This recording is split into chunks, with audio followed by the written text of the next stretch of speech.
Dr. C.V. Ananda Bose IAS, former IAS officer who has been appointed as one-man expert commission on labor to prepare an action plan for the welfare and development of the workforce in the context of COVID-19. Dr. Bose is an housing expert, innovator, writer, orator, and visionary. Dr. Bose has been member of the Governing Council of UN Habitat, specialized in housing. He has been founder president of Habitat Alliance, which has consultative status with the United Nations. Dr. Bose has represented India in international organization for nuclear energy, the famous CERN in Geneva, where Higgs boson or God's particle was recently discovered, and also International Fusion Energy Organization in France, which deals with fusion energy research involving all the nuclear countries of the world except Pakistan. Dr. Bose has addressed the United Nations General Assembly and specialized sessions 5 times on various international issues. Dr. Bose represented Government of India in negotiating and signing 2 international agreements relating to nuclear energy. Dr. Bose has written a book on the Indo-China conflict in 1962. Dr. Bose is a recipient of 31 national and international awards, including United Nations Global Best Practice Award. He also received prestigious Jawaharlal Nehru Fellowship. Kerala government termed him man with load of ideas. Former Prime Minister Mr. Manmohan Singh called him inspired civil servant, and our Honorable Prime Minister Mr. Narendra Modi called him man of ideas. Dr. Bose, today we are receiving lots of questions on global TV regarding the Indo-China conflict. It will be very nice of you if you can reply the questions which our viewers have asked on this Indo-China conflict. Dr. Bose, please. The world is at crossroads. COVID has crossed the borders of the borderless world in a very menacing fashion. China has chosen this time to cross the borders of India. Our unsuspecting and unarmed soldiers have been brutally killed.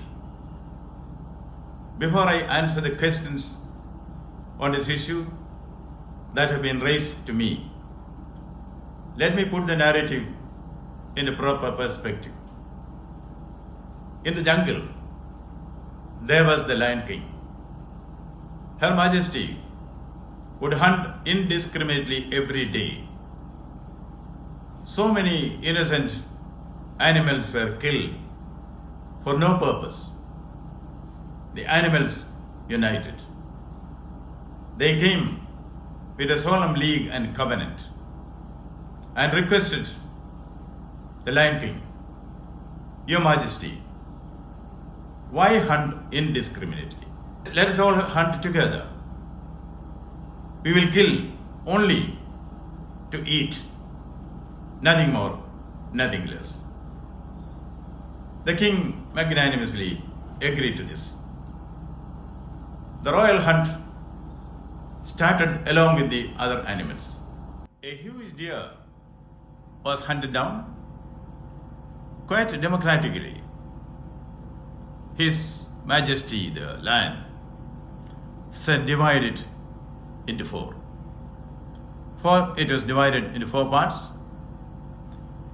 And the king said, the first part should go to the king of the forest, right? Yes. All animals agreed. Who is the king of the forest? Your Majesty. The second part should go to the leader of the hunting team, right? Yes. Who is the leader of the hunting team? Your Majesty. The third part should go to that animal which has to protect the other animals. Sure? Yes. Who is that? Your Majesty. The fourth part is there. The Lion King magnanimously said, the fourth part is there. Whoever has the guts may take it from me. Is there any message for China in this? The way China treats its neighbors? Well, make your own guess. The first question, what are your views on the present conflict in the Indo-China border? Yes, the barbaric and dastardly attack on the Indian soldiers by the Chinese speaks volumes for the treachery and uncivilized behavior of that inhuman army. Confucius has said, "Don't give a sword to a man who cannot dance. Only a refined man should hold a weapon." The essential carelessness of the rulers of that country is summed up by the Nobel laureate Pearl S. Buck in her novel Good Earth, which is written in the background of the depression and the famine in China. Pearl Buck says, "A dog barks when its master is attacked. I would be a coward if I saw that God's truth is attacked and yet would remain silent." Yes, truth has been attacked on the borders between India and China. Of the latter famine between 1958 and 1962 in China, Yang Jisheng has written in his book Tombstone how 13 children who craved for food were dragged by the authorities to the foothill to die of starvation, exposed against the scorching sun. It is not time for us to forget that machine guns firing against the youth, filling the Tiananmen Square with the blood of young men who wanted some freedom. This is the psyche of the country which has unleashed the recent brutalities towards the Indian soldiers. As philosopher M. Taine said, man is a product of his race, milieu, and moment. The brutalities of the Chinese army stems from the brutality of their culture. Yes, friends, the second question which you have put to me, what could be the intentions of China in initiating such a skirmish? The intentions of China are loud and clear. In Latin, there is a saying which means, "It is a consolation for the wretched to have companions in war." Xi Jinping, the self-assumed perennial ruler of China, has realized that his feet are faltering. The COVID has unsettled the country, divided his people, created a new cadre of rebel leaders. His economy has crumbled. The world, US in particular, is up against China, which is perceived to be the villain which unleashed the agent of death COVID on humanity, which is a cheaper and easier way than an attack on the neighbor to divert attention of the people. There are strong political, economic, and military reasons too, which prompted China to wage this farcical strike on the unsuspecting Indian forces. I have been asked, does the complexities of the internal politics of China influence China's India policy? Yes, it does. There are strong rivals in China against Xi Jinping. Yes. China is no more the monumental monolith which they had projected it to be to the outside world. There are blots on the escutcheon. There are chinks in the armor. The winter of discontent has started, falling its shadows in the politics of mainland China. There are carping critics to the leadership of Xi. Public resentment started surging with the official killing of the revered doctor of Wuhan, Sri Li Wenliang. And what was his fault? He revealed to the outside world through the social media that the existence of COVID is a reality. After he tried this and leaked the information through the social media, no one has heard of him. The nation was shocked. Public resentment mounted against the high-handedness of the administration. Then came so many instances where critics came forward questioning the ways of Xi and the administration. In China, it is a choice between life or freedom.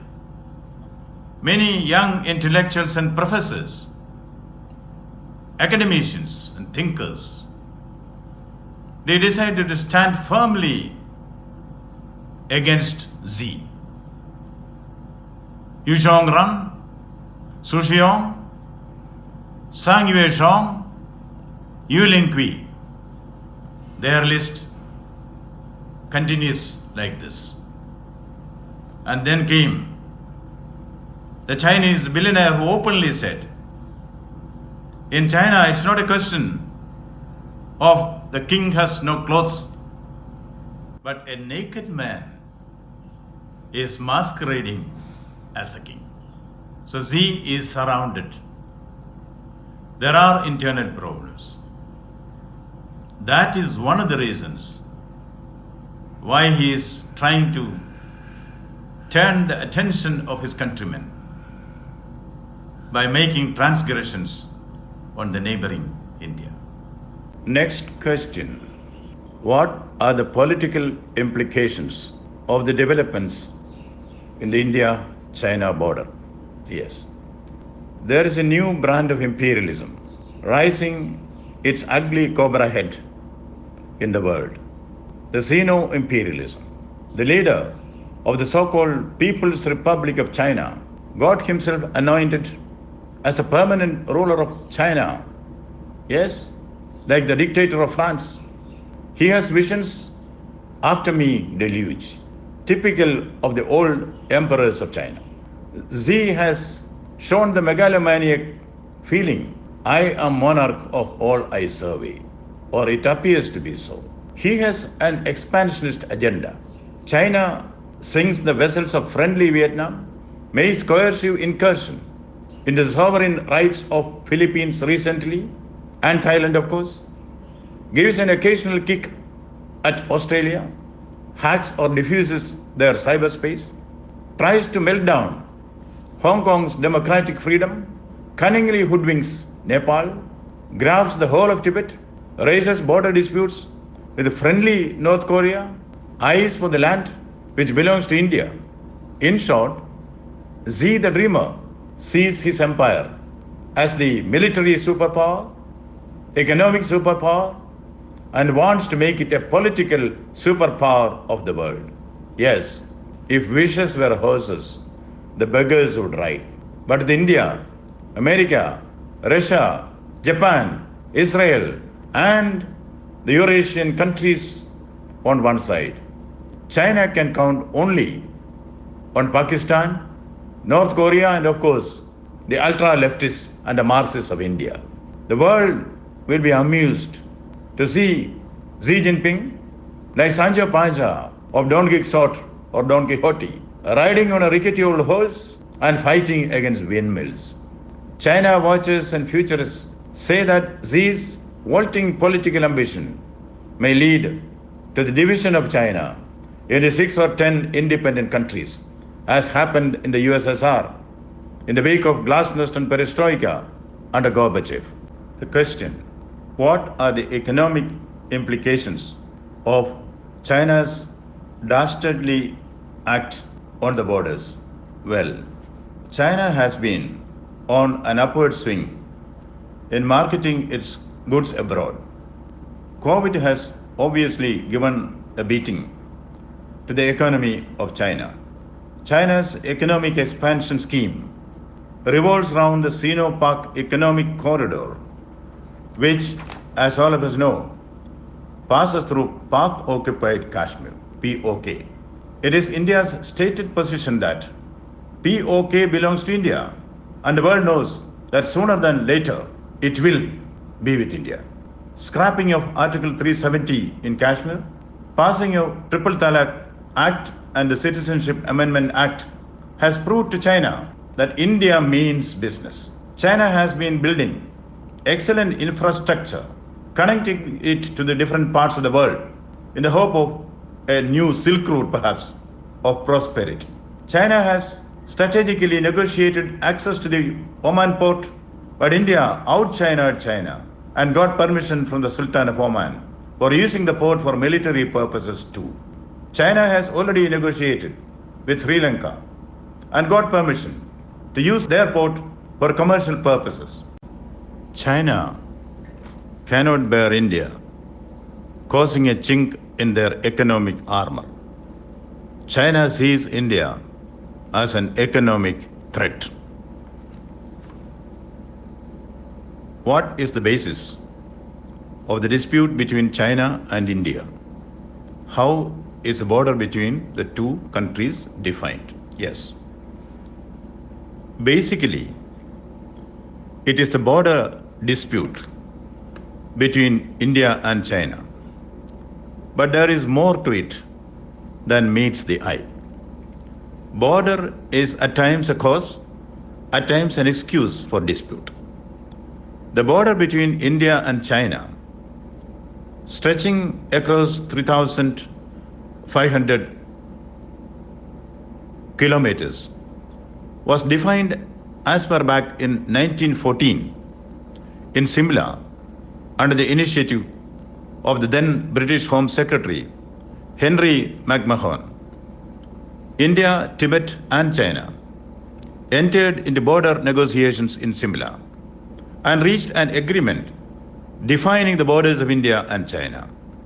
In spite of being a party to the agreement, China did not confirm it. But McMahon Line came to be regarded as the boundary between India and China. Way back in 1962, China made incursions into Indian territory and a war ensued, lasting for about a month, resulting in the rout of India. Analysts attribute it to the total lack of military vision from the political leadership of India at that time. Jawaharlal Nehru was the Prime Minister of India. An ill-equipped army with not even warm clothes to protect themselves from the Himalayan chill was forced to fight an unequal war. The political leadership of those days shamed the Indian army and humiliated Indian people. We are now paying the price for the glorified sins of the inept political executive of that time. So far, hundreds of transgressions have been made into the Indian territory. Then, in 1967, China made incursions into Indian territory.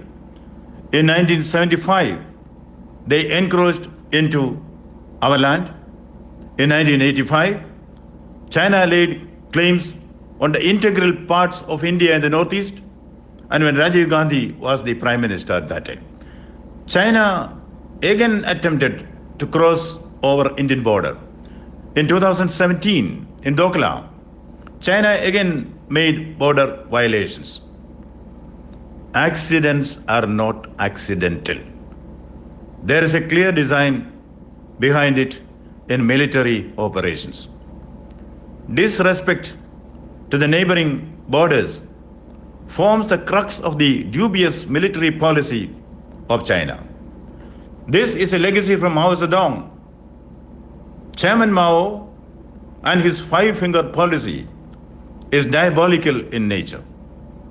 According to him, when China occupied Tibet, Mao said, Tibet is a palm.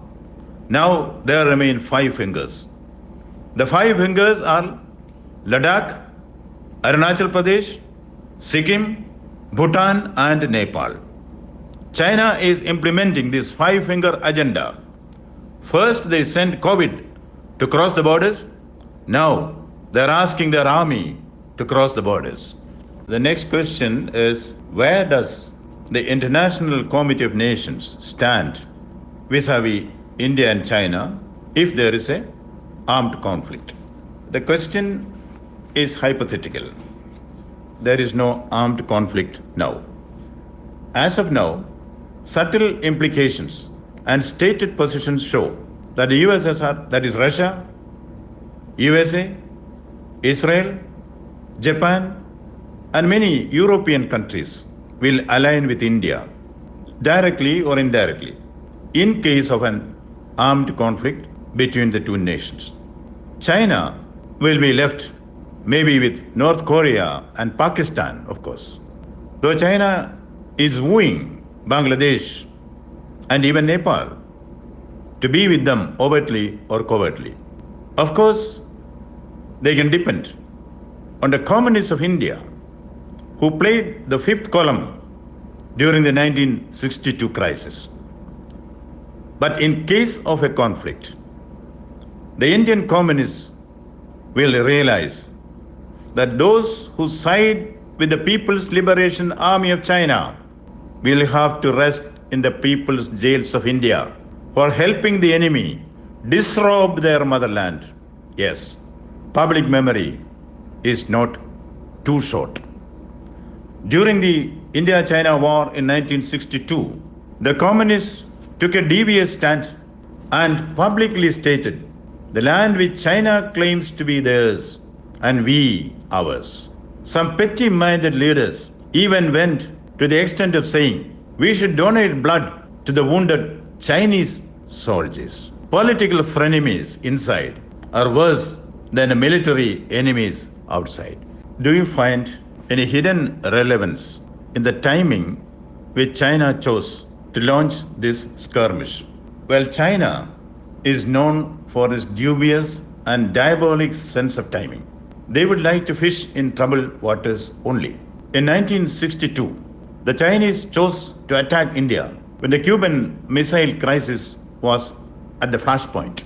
USSR had installed ballistic missiles and nuclear weapons in Cuba at the very doorstep of USA. This was a successfully secretive retaliation to the American perfidy in installing nukes and missiles in Turkey and Italy within the proximity of the USSR. Both the nuclear giants came to a near clash. It was as if any pilot in a panic may press the button and end the whole world any moment. When the whole world was on tenterhooks, China chose to attack India. Even Soviet Union, which was with India, could not come to our aid because of the compulsions of the situation. Now, the pandemic is ruling the roost. Humanity is fighting it out. No sensible human being will think of a war at this time. But to the Chinese leaders, Shakespeare is right. Reason has fled to the brutish beasts and men have lost their reason. What will be China's take home if they foolishly impose an insane war on India, on humanity? Yes. China will realize a more powerful army with more powerful weapons and more powerful leaders will make a powerful army with powerful weapons and powerful leaders powerless. India will teach them the hard way that an army of sheep led by a lion is more effective than an army of lions led by a sheep. India loves peace. India loves humanity. Vasudhaiva Kudumbakam. Om Shanti, Shanti, Shanti. But we have kept the nation well oiled and fighting fit. Should there be a war, India will fight to the finish till the last nail is driven deep into the coffin of the warmongering enemy. Bharat Mata ki Jai. Vande Mataram. Well, what is going to be the outcome of the adventurism of China on the Indian border? Earlier we referred to the jungle and the lion. We will end in the jungle once again. In the jungle, the lion's son thought, everybody is afraid of my dad. They run away when they see him. Why no such awe and wonder when I go by? The young lion thought, I will try my own way. Early morning, before the Lion King got up, the young lion goes on his prowl.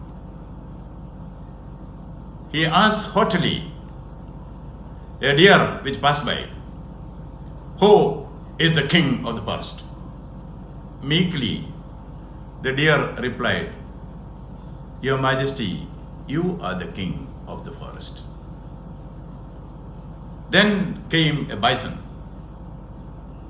The haughty young lion asked, Who is the king of the forest? Well, the bison shrugged his shoulders, gave a sharp look at the lion. With a whimper, it disappeared from the scene without giving an answer. Then came a tusker, a rogue elephant at that. The haughty lion asked the rogue elephant, Who is the king of the forest? It took the lion between the tusk and the trunk, held it for some time, and threw it away.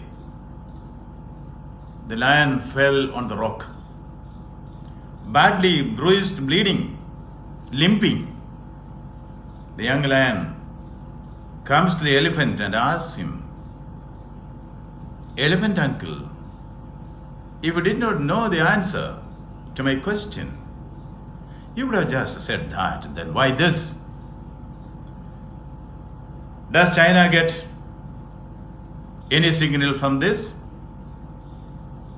America, Russia, Japan, Israel, the European countries, when they joined together with India, well,